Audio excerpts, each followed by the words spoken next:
Dr. Annie Armstrong from Head to Toe Spine and Sports Therapy. I am on vacation in Boulder, Colorado with my amazing sister, Victoria Mercer, and my mom, who isn't going to appear in this video, but maybe she can. She can. We could invite her in. But it is, it's really, really exciting to be here with my sister, Dr. Victoria Mercer, with a PhD master's in psychology. So she's not messing around. This is a smart cookie. And it's just, I started thinking about how much help you've given me over my life. I mean, since you were 11, you've been counseling me. I know that we don't do that officially, but really you've been helping me and giving me advice on my back then my boyfriend issues, which were big, which were notable, but normal. Notable, and that's what you told me, which made me feel so much better. There were normal boyfriend issues, right? But I started thinking about how amazing it would be to have a talk about really sort of the way us humans really self-sabotage, because I see it a lot in my practice, especially around the realm of diet and exercise, and for women usually about really the time that we don't take for ourselves, and the lack of priority, and then sort of how that creates not a great feeling for ourselves. So I thought, well, this would be a great thing to ask you. I'll do anything to get you to go on vacation with me. Anything. It's perfect. I love it. So if I have to do these Facebook talks, then I will, as long as we can continue to have vacations together. So hopefully you'll see more of me in order to be together. So, I love it. As a psychologist, I see this over and over and over again. And day in and day out, people come in and they talk about these issues around health, around personal goals, around management of their life. The simple fact is that changing one's behavior is tremendously hard. Yeah. It doesn't matter whether it is a very small change that one's trying to make more consistently, or whether one is trying to change something that really isn't working well in their own life. So when we look at changing one behavior, I think the first thing to do as professionals, and hopefully what you do when you're trying to change your own behavior personally, is do the process really gently and compassionately towards yourself. When we look at trying to do something new or trying to do something differently, the fact is that our behaviors are deeply entrenched and they're deeply learned.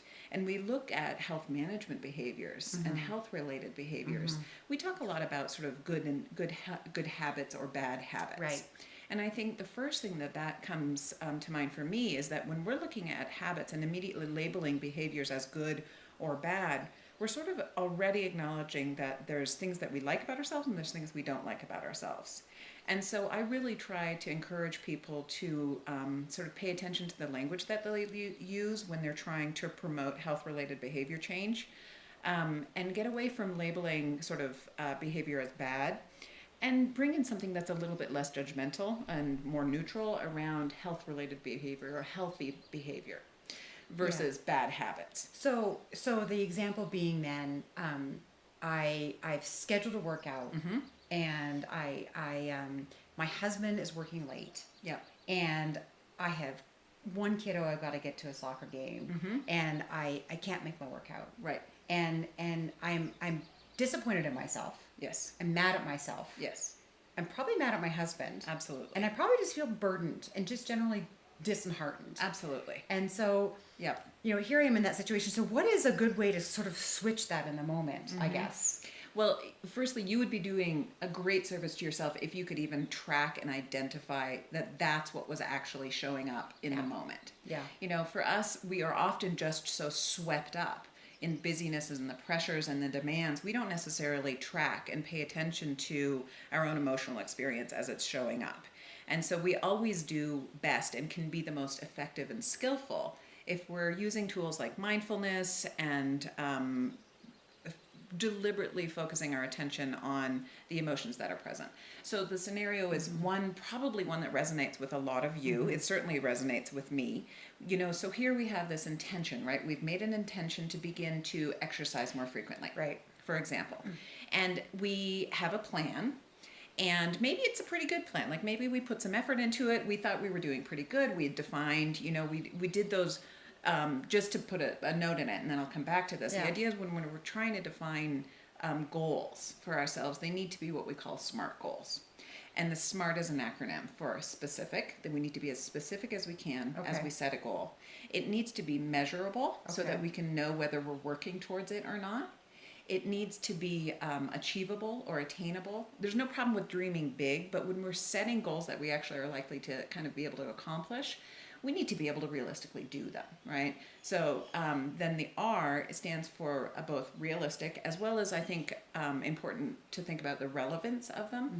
And then the T is something that is time bound. So in order to set goals, we need them to be SMART goals. So that's probably something that you talk about with people as they begin to find their exercise goals, but around food goals, around any type of health-related goals, they need to be SMART goals. So to come back to your issue, you've set SMART goals, right? So you did your work on the front end. You made a commitment to, you maybe paid for a gym membership, so you've built in accountability, which is definitely more likely to have you be motivated and follow through and hold yourself accountable. And you have probably arranged the kids' dinner early, you've gone grocery shopping, all of this back work that has gone into this moment where you're going to do the thing that is good for you. You know that you should do it, right? You've been told. And you know it's for your benefit, and you're motivated to do it. And then what happens is often something will just kind of be that proverbial straw, and it tips the scale. And now you're looking at your watch, and your partner's not home, and your kids, maybe they're kind of minding their business, but your anxiety is increasing. Your partner, you feel all of a sudden, you have all of this emotions going on, right? And so you feel really pretty defeated, as well as probably angry, all these negative emotions. Yeah. And so now when your partner does come home and it's half an hour late, you have some choices about how those moments go.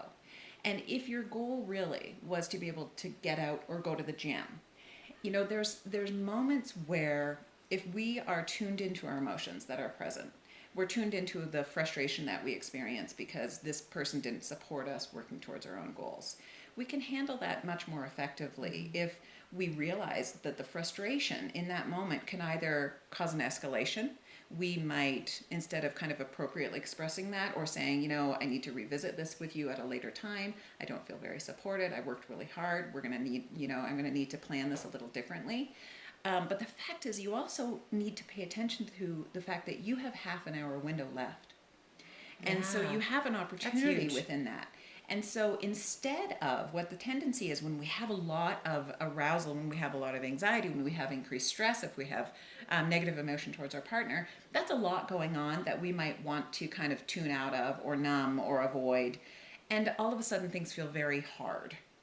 And because our initial goal was that hour, we can feel very defeated, and we can often just kind of turn away from the whole thing. Right. And so I think that if we can be really gentle and kind to ourselves, we have the opportunity to turn what is technically a failure, because it's not what we had initially hoped to do. What we set out for ourselves. What we set out for, that expectation. Yeah. So we can feel let down, right? And we can feel like we failed, and therefore we want to kind of give up. And in that moment, you have this opportunity where if you can recommit and be more flexible in how you're working towards those goals, then you can go and still work forward, working towards that kind of value-based goal of creating a healthy lifestyle, and probably go. And if you can go for a half an hour walk without the kids, your mental health is going to be better, your mood's going to be better. You can probably have a much more constructive conversation with your partner about how that all planned, the plan went wrong, and you kind of have some opportunities to do differently. Yeah. So I think that there's a great opportunity to kind of have a corrective moment within what you could also just revert and kind of give up on yourself. So I think that's an opportunity within that.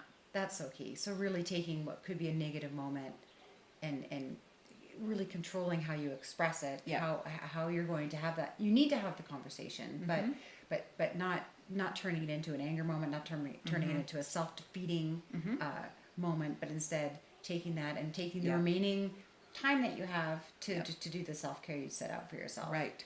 And really flexibility within the goals. Flexibility within the goals. I see, it's interesting because we may be 50 years old We may be. And deconditioned. Well, thanks for the point out. But the thing is that people fall out of exercise patterns. They may have been athletes in college and just absolutely really fit. Yep. But what I see is when they're like, I'm going to work out again, and they try to do what they did when they were 25 or 30. And that's really falls into what you said with the smart planning, because I find people often set really unrealistic expectations for what they're going to achieve. Yeah. And that's like, and that's sort of a recipe for disaster in a sense. They also do the same with diet. Yes. They're like, well, I'm going to lose weight, so I'm going to go on a fast, and then I'm going to go on a ketogenic diet. Yeah. Right. Or paleo. Right. And they haven't shopped, they haven't prepared, they haven't set up a support network, and I just know that it's going to crumble down because it's too hard. And then when you get into that type of a scenario, right, when you've set yourself up, you know, when you have the best of intentions, and especially if those are historically driven, in the past you might have been able to do these things. Right. So, you know, we're often not very good about adapting to be realistic about where we actually are, or maybe we're just really deconditioned, and we need to be more realistic about starting where we are, and starting in very small ways, and then noticing our progress as we go. Right. Because when we think about motivation, you know, it doesn't come on the front end. It's not there when we need it. It doesn't grow on a tree. It's not there unless we actually cultivate some momentum with beginning to do something differently. Being I really love in that. contact with how that change feels, noticing the progress, that's what builds the motivation to continue to doing what's hard. Because a lot of these things we're talking about, they are actually hard. Giving up and changing your diet, that's hard. Giving up and giving up maybe leisure time or maybe relaxation time to get up at 5:30 in the morning And go and exercise. Yeah. You're giving up a lot in order to be able to do that. Yeah. So in order to stay motivated to do this hard thing on the front end, one, just as you're talking about, you need to structure the task to remove all of those instrumental barriers that are there that are going to get in your way. You need to have your gym clothes washed. Yes. You need to have them boy. by the door. You have to have your shoes And there and packed and dry ready. and packed and ready. You know, you need to have all of those basic things done. And then you need to really reward yourself for a job well done. And as we started talking about, you need to bring in flexibility to be able to see that progress can look and feel very different.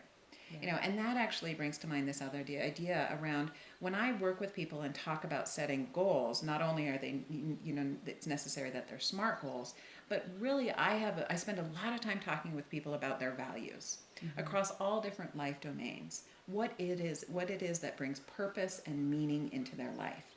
And it's actually really relevant around people's goals around changing their behavior. If you're changing your diet or if you're changing your level of physical activity, what is that in the service of? You know, why is that important to you? And that why really needs to be something that you bring into contact and bring really into the forefront of your consciousness and into your brain, so that you're paying attention to it, because that's the thing that's going to motivate you to do that initial behavior change before that new behavior hasn't become a habit yet, when it's still a fledgling So when behavior. you're trying to build a good habit. Absolutely. And is that why, you know, we always hear about, you know, sticking your head on a bikini body and putting it on the fridge, or writing yourself a note that reminds you of what your goal is? It's reminding you of what your goal is. And more than anything, but when we talk about values, they are different than goals. Our values are more like a compass direction. They're like a guiding light. They set us on the stage for where we want to go. And the goals, the bikini bottom, well, why do we want that bikini bottom? What's that about? Yeah. And that's about the fact that you want to feel, you know, confident within your physical body. Right. That's kind of, you know, that's like, or if we want to spend a life, we want to travel. Well, if we want to travel, right? What does that mean for us as individuals? How can we structure our physical health and health-related goals into this value of adventure and travel?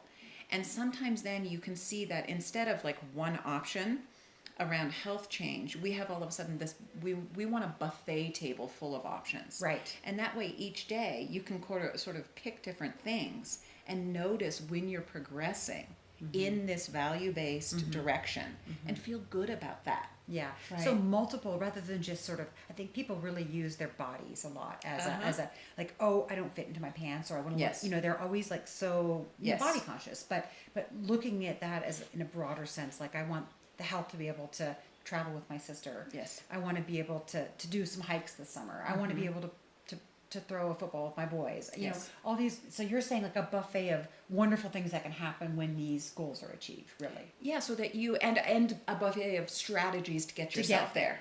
To So get that there. you can see and say to yourself, okay, you know what, today, Tuesday, I had the goal of going to on a half an hour run. But you know what, now it's raining, right? Yeah. And I have one kid sick, and I still have to go to work, and the sitter can't stay. And all of a sudden, I need to be more realistic. Like, there's this is not going to happen today. So what else can I do to still move myself forward towards a positive, healthy behavior? Well, I can make sure that I pack myself lunch and I stay really well hydrated. I understand. And you know what? At the Okay. end of the day, I need to check in with myself and notice that I have done those things. Right? That idea of actually measuring our progress and seeing that there's a lot of different ways that we can move ourselves forward, not just these larger things. I understand. Because I think that if we can look at that, we can feel a higher sense of pride. Things feel more doable, and that we won't bump into again that sense that we're never going to be able to get there. Right. And the bikini bottom, hopefully bikini bottom and top picture, but you never know. Yeah. That's an interesting one. And what that made me think of is something that I see a lot when I work with people is as they go forward in trying to bring in new healthy behaviors into their life, an emotion that shows up a lot for people that we don't necessarily realize is coming our way is the idea of the role of shame and how that can be a real barrier for us as we begin to change our behavior. And as we think that through and we think about that relationship with behavior change, when we make a commitment or when we are trying to do something and then stumble a little bit, and I see this a lot with diet changes, nutritional changes. So when you go to the fridge, and because frequently one of the biggest triggers for a regression to an old behavior, a deeply habitual behavior, unhealthy eating, right? Soothing with food. A lot of this is driven by stress. And so when we're aroused, when we're stressed, when we're anxious, when we're depressed, and this is true, and I'm sure present for most, if not everybody that's watching this, stress drives a kind of a regression to those deeply habitual, unhealthy behaviors, right? That's when we have the second glass of wine. It's when we eat the ice cream when we're already full. It's when we do all of those. So now when we have set an intention for ourselves and then revert to a behavior which we had hoped we weren't going to do, we violate our own sort of personal expectations and norms. And the minute we do that, we're going to feel some shame. We're going to be disappointed in ourselves. Yeah. We are going to probably be pretty critical about ourselves. Often a lot of us have a strong critical voice that is kind of ready and waiting in the sidelines to beat ourselves up about that slip if we're trying to attain an alcohol-related goal or a diet goal. Yeah. And so now when we have a step backwards or a step sideways, we have this strong emotional response. And we have to be paying attention and noticing when that emotion shows up, because it can really keep us stuck. Because now we have, shame is an incredibly bulky emotion to feel. It feels like it is an emotion that we can't kind of cope with. And so now once you have an emotion that we're not comfortable with, an emotion that we label as bad, right? And really an emotion that is very disproportionate to the mistake that we made. Workout, Exactly. But when you have that emotion present, what that is it brings on all of these other unhealthy behaviors. And so now we can get into this cycle where, in an effort to avoid that negative emotion, why change at all? It becomes too hard. That is so true. And so I really encourage people to be, work 100% hard towards your goals. Absolutely. Challenge yourself, hold yourself accountable. And yet when you have a misstep or when something doesn't go fully as you had planned or what you had wanted, right? And that's what our lives throw at us constantly. We have full, busy lives, and really, I'm grateful for my full, busy lives. But often I get these curveballs that get me out of my intended and committed behavior. Mm-hmm. And if I then respond in a negative, self-critical way, I am going to keep myself limited and stuck versus being willing to sort of extend a high amount of compassion towards myself. And I think that that is not something that we're very good at. And I think that we don't necessarily see how shame, self-criticism, judgment, in fact, really demotivate us. And we often sort of beat ourselves up in the service of trying to motivate ourselves. I've got to do better tomorrow. You know, this is unacceptable to me. 2 workouts. I've got to work even harder. I'm never going to be able to get to my goal. You know, these types of thoughts that we say to ourselves, they don't actually motivate us well. Certainly not in the long term. Versus being able to extend that compassion towards ourselves and reframe what happened today, learn from it, plan differently, be flexible, see where we did move ourselves forwards, and recommit by reminding ourselves about our values, being gentle with ourselves, being kind to ourselves, and moving forward from there. I love that. So that's just a fantastic message for everyone. I just think that's amazing advice because I'm that person, you know. The other day I wasn't feeling great and I didn't get up and do my 6 a.m. workout. And I lay in bed thinking, I'm so mad at myself for not doing my 6 a.m. workout. But then I said, but you know what? I'm tired. Right. And I need to honor rest. Wisdom. I need to honor wisdom. sleep. And I went back to sleep. Yes. And I didn't feel bad about so Right. I think that's an example of just, you know, when we have these, as you said, a buffet of things we can do for ourselves, where we're going to eat clean and eat healthy, good for our bodies. Yep. We're going to move a little bit Right. every day. Absolutely. If it's not going to the gym and doing your weightlifting boot camp class, then, and you've missed that, but you're going to move in some other way. You're going to drink water. You're Right. going to be loving with your husband and spouse. You're going to try to get your rest. Right. You're going to be all these things that, Or at least whatever- one, or right? whatever At least one. Right. Just one's But good. if you miss them all, at least pick from one. And you do know? not catastrophize that moment, right? And Right. don't let that moment spiral and become kind of what you use to predict how tomorrow is going. And, you know, if we are, again, if we're gentle with ourselves and can see, one, we can be kind of curious about what happened, learn from these things.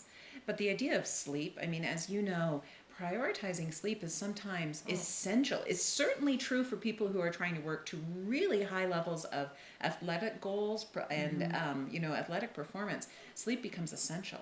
And so sometimes it actually is of greater service to us to do something that feels antithetical in that moment. Yeah. And that's why it, again, behooves us to think more widely about what our value around physical health and well-being, and certainly emotional health and well-being, what those values are, and think about how we might move our life in that direction and how that might look kind of unexpected day to day.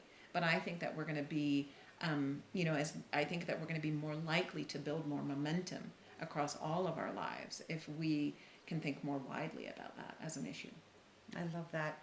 Everyone, I hope you really enjoyed this talk with my amazing and lovely sister. Thank you so much. A pleasure. Just wise information. And she's in Tahoe, so unfortunately you can't go knock on her door and get an appointment. I mean, unless you're in Tahoe. But Right.